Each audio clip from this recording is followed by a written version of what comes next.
kita akan teruskan dengan peserta yang kelima. Mewakili daerah Alor Gajah, dipersilakan adik Anis Atira Sakira binti Jafril dengan judul cerita Bawang Putih, Bawang Merah. Dipersilakan.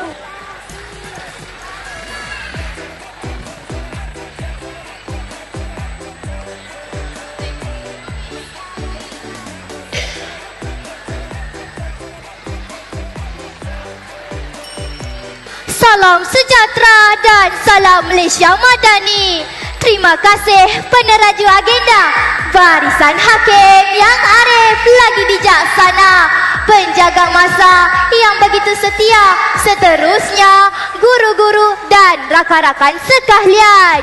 Kisah bermula, dengar ya wahai kawan-kawan. Wahai perigi airnya biru, tempat bermain pari dan mambang, mohon izin hamba merayu ibu, izinkan hamba merayu ibu.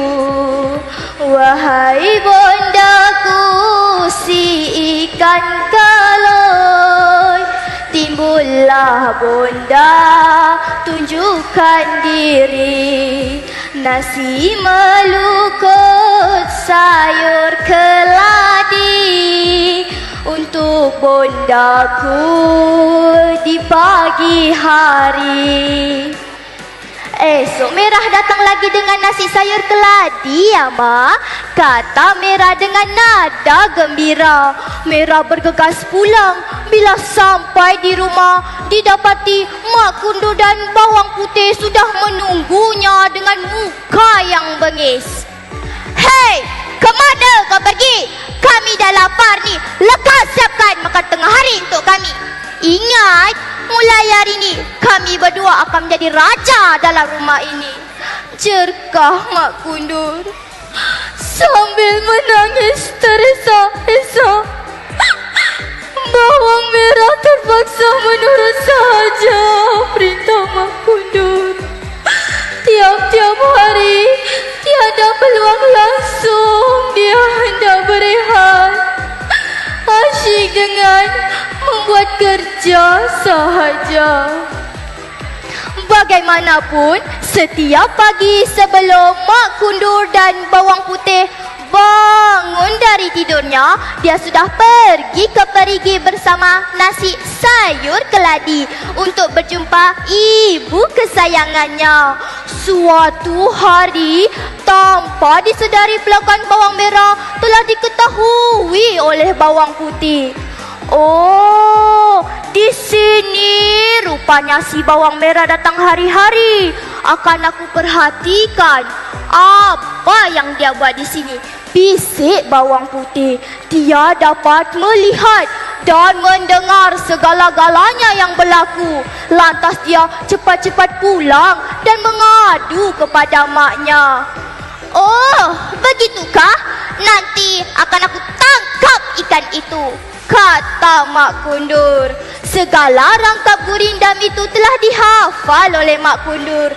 Pada waktu tengah hari, ketika Bawang Merah sedang bekerja di rumah, Mak Kundur pergi ke perigi itu bersama nasi sayur keladi. Mak Kundur pun bergurindam. Mak, ikan kaloi, timbullah. Merah datang ni, nasi melukut sayur keladi untuk Mak makan di pagi hari. Setelah berusaha beberapa ketika, maka Mak Kundur telah mendapat si ikan tersebut. Lalu dibawanya pulang dan digulainya. Bawang Merah, tengah hari ini biarlah Mak Kundur yang masak ya. Engkau pergilah cari kayu api dan ubat hutan, katanya dengan berwajah manis kepada Bawang Merah. Sepeninggalan Bawang Merah, Mak Kundur terus menggulai ikan tersebut. Bila bawang merah pulang sahaja dari mencari kayu api, dia terus dipelawa. Makankah nasi berlaukan ikan gulai tadi? Berselera sekali nampaknya dia memakan ikan itu. Keesokan harinya, bila tiba di tepi perigi seperti biasa, bawang merah bergurindam. Namun seikan kaloi tidak timbul-timbul. Bawang merah menangis teresa-esa. Usahanya dia bergurindam tidak berhasil. Suasana ketika itu sunyi seketika. Hanya terdengar suara tangisan sahaja. Tiba-tiba Mak Kundur telah dapat. Mak! Mak makan obat malam. Mak yang kau makan malam tadi itu. Sekarang Mak, dengarlah baik-baik. Kau tariklah tulang-tulang semua itu. Dan kau tanamkanlah ke dalam hutan ini.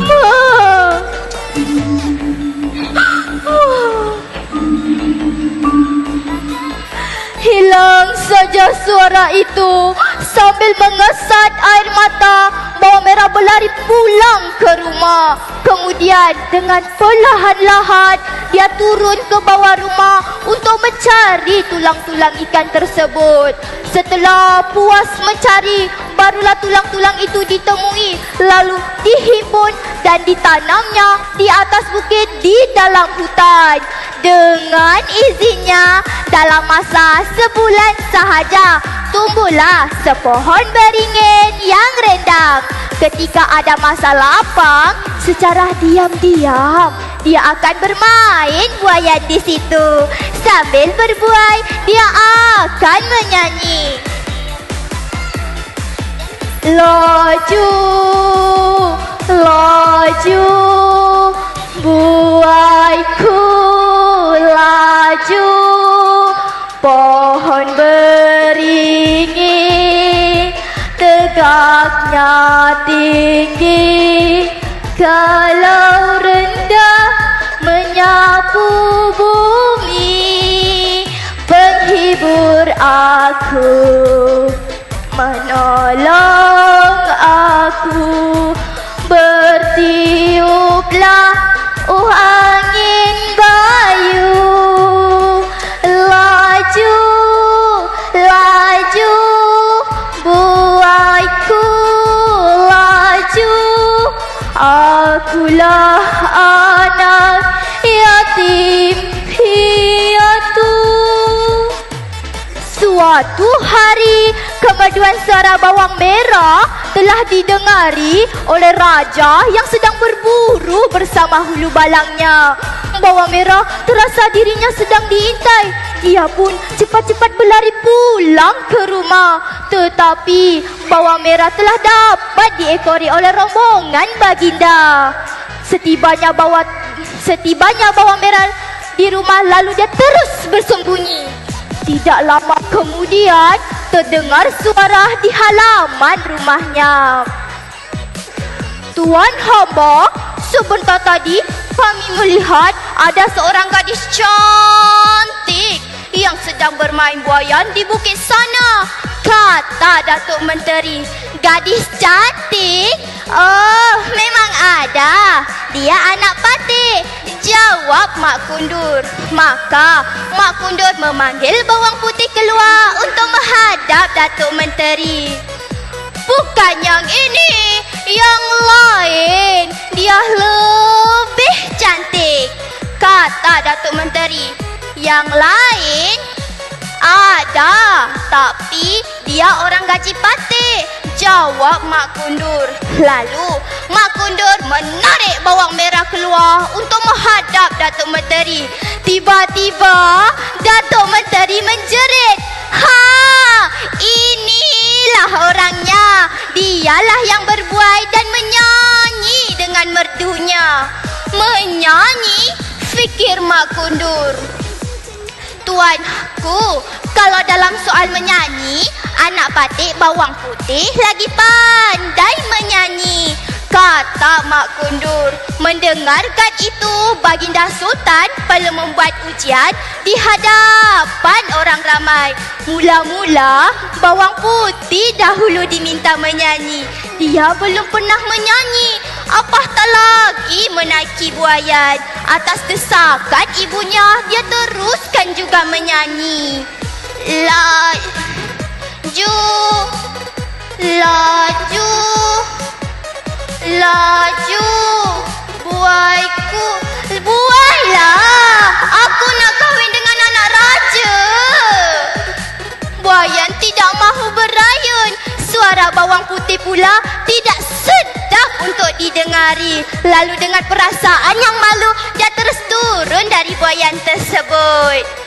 Kini tiba pula giliran Bawang Merah menyanyi, dan nyanyiannya pula sangat merdu. Bahkan buayan pun berayun dengan laju mengikuti rentak lagu. Mendengarkan kemerduan suara Bawang Merah, Baginda Sultan terpikat dan bersetuju menjadikan Bawang Merah pemaisuri Baginda. Akhirnya berkahwinlah Bawang Merah dengan tuanku. Dia pun menjadi isteri kesayangan Baginda dan telah berpindah ke istana Baginda. Walaupun begitu, Bawang Merah tetap tidak menyisihkan Mak Kundur dan Bawang Putih. Mereka tetap diajak tinggal bersama di istana, walaupun Baginda murka dengan perlakuan Mak Kundur. Para hadirin sekalian, begitulah kisahnya Bawang Merah, Bawang Putih. Dalam hidup ini, janganlah sesekali menipu orang lain, kerana perkara itu pasti membawa pada. Jika kita sentiasa berbuat baik dengan orang lain, kita akan dapat balasan yang baik. Dan sikap berkasih sayang amat penting dalam hubungan kekeluargaan. Mawar karangan pandang tak jemu, dihias pak anjang di tepi anjung. Biarpun hidup tiada beribu, budi disanjung, pribadi dijunjung. Sekian, terima kasih. Terima kasih diucapkan kepada adik Anis Atira Sakira binti Jafril dengan judul ceritanya Bawang Putih, Bawang Merah mewakili daerah Alu Gajah.